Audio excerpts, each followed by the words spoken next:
So this is bus vlog number 2, and everything is cleared out in terms of the seats, and the thing that I've got to tackle next are these heaters.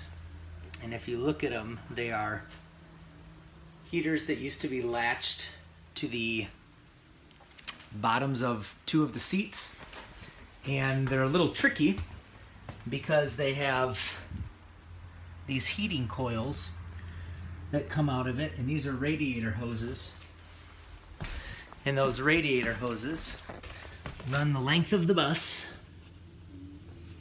and they go up over the wheel well and into those heaters. And we are not going to keep those because building around them would be a major pain in the butt. There's the pump that pumps the fluid. The trick with these is that they are tied into the radiator of the actual engine. And so I can't just cut them because they're full of antifreeze. Some of the things that I have been reading have suggested that you find a way to drain them.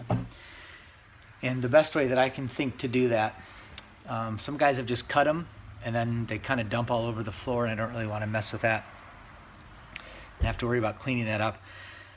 So I've been brainstorming all morning, and I came up with what I think is going to be an idea if gravity works the way that gravity says that it works. So out on the front of the bus is where the radiator is, and I'm pretty sure that radiators are like pressurized systems. At least that's why the radiator cap has a rubber gasket on it, because when you turn it on the engine and the radiator fluid in a vehicle starts to pump through any car, there's pressure, which is why they tell you to never open a radiator when it's hot. So my thought was, first of all, if the bus isn't on, and second of all, if I've got fluid in these lines and liquid always goes to the lowest point, and the bus actually is parked on a little bit of an incline right now anyway, my thought was, oh, there's Will's yelling. My thought was that if I opened up the radiator in the front and took the cap off, so I let some air into the system, and then if I started, hi buddy. Hi. We're still dressed, we just got back from church. If I started in the back of the bus and I got these heaters up higher than what they are, and if the radiator cap at the other end of the bus is open just to give a little bit of, to take that pressure off the system and give some space for fluid to rise, that I should be able to elevate this back heater for a little while and give this fluid a chance to drain. And then I'll elevate the next spot and give that fluid a chance to drain. And while I realize that the fluid is probably at a certain level in terms of the entire system, my thought is that if the cap is open and there's a little bit of space, because fluid is usually never filled all the way to the top on a radiator, that there might be enough empty space in the radiator of the engine to actually get the majority of the fluid down into the system. And then I can cut those hoses, and then I'll cap them off. Actually, I won't cap them off. Most people will suggest that you actually you do a U-joint and just basically loop them back into each other. So when the heat pump turns on in the cabin, instead of pumping back to where the passengers used to sit, it just basically loops it through. Sorry if that was a really long explanation. That's what's been running through my head all day, is thinking through that. So I'm going to give that a try. I'm going to change my clothes obviously first, and then I'm going to try to get these hoses cut. And I'm assuming I'll get a little bit of a mess. I've got some buckets from Menards that we just bought, where I saved big money. And then I've got some leftover cat litter, because that makes a great, makes it good for cleaning up. So this is where the radiator is, and there's the cap. So I'm going to take that off, and it actually reads right now, this is the level, and it looks like maybe it reads a little low anyways, which would be awesome. I wouldn't mind if the radiator fluid is a little low, because again, I'm hoping that I've got some space for this to fill in when I start draining those hoses. inside of there. So that's what I'm hoping will get accomplished today. And I'll check back in once I get my clothes changed and mess around with it. And hopefully the next time you see me, I won't be covered in radiator fluid. Over and out. Okay, I got my clothes changed and we are officially draining hoses. So I left them up on the an angle, and then when I cut into them, I heard a good release of air pressure, which is good. That's a good problem to have. You guys have a giant one. I know, buddy. Say hi to Colton.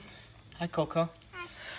So when we cut into the hose, I heard a little bit of a release of air pressure and things kind of gurgle, which I think is a good problem. And then when I dropped these hoses down, that's really all that I have, which isn't a ton.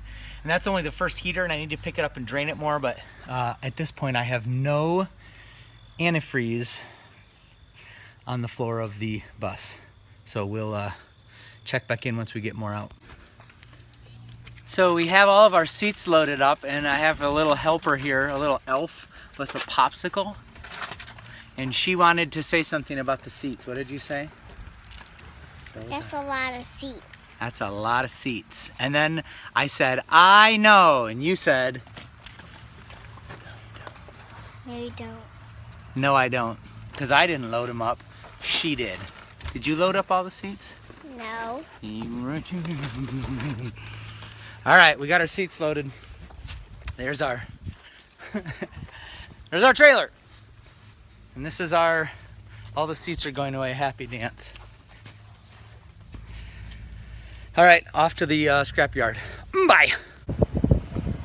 Well, we got shut down at the scrapyard because they said that the fabric won't get scrapped. And so I was trying to find a place to dump them. And then one of the guys that works at the scrapyard asked if he could have them for campfire chairs. And I said, yes, you may. So we're gonna unload them and call it a day. Yo! Well, I'm tired and I'm on to something new now. I finished up taking the heaters out, so those are gone, and I actually did them with a pretty minimal spill. That's what I've got it looped into now. These are 3/4 inch elbows, brass fittings, and then I just pulled some pipe straps. Oops, I wasn't pointing it. These are 3/4 inch brass elbows, and then a nipple to join those together. And then there's obviously more brass threaded on here. These pipe straps I just pulled off the old heater pump. But that's it. And it worked fairly well in terms of what it was that I was trying to do. I did notice that even though the bus is at a bit of a slant, obviously wherever the lowest point of the liquid was as low as I could go. And so what I discovered was that the lowest point of the liquid was literally right here. I tried to drain some antifreeze out of there and it just kept coming, because I think this is where, if you were to draw an invisible line up to the front of the engine, that's probably where all the radiator fluid is. So anyways, we got the heater pumps taken out, and now I'm starting to rip up the subfloor. I got the linoleum all out. That's all stacked up in the back there. That peeled off pretty easily, and it's probably because this plywood smells like it's wet. So I'm gonna throw a mask on and start ripping up the subfloor. I didn't imagine that this would be as hard as it is, but all of these little steps here have not been easy to rip stuff off. So I'm trying to tackle that right now. Also, I got to get the railing out here, and I don't know. It's fun. It's just tough work. It's a lot of, especially right now, just a lot of sweating, a lot of dirt. And so we will check back in once we're done. But I'll probably finish this one off once I've got all the floors completed in terms of tore up. And then I move on to the panels in the ceiling, which I'm not excited about, because all of these rivets, they're pop rivets, and so they have to be ground off or drilled out. And I've read in quite a few spots that grinding them off is the fastest and easiest. So I'm gonna have some sparks flying up in this mug. Summah bus. So that's the latest update. We'll see you when we get the floor done. Bye.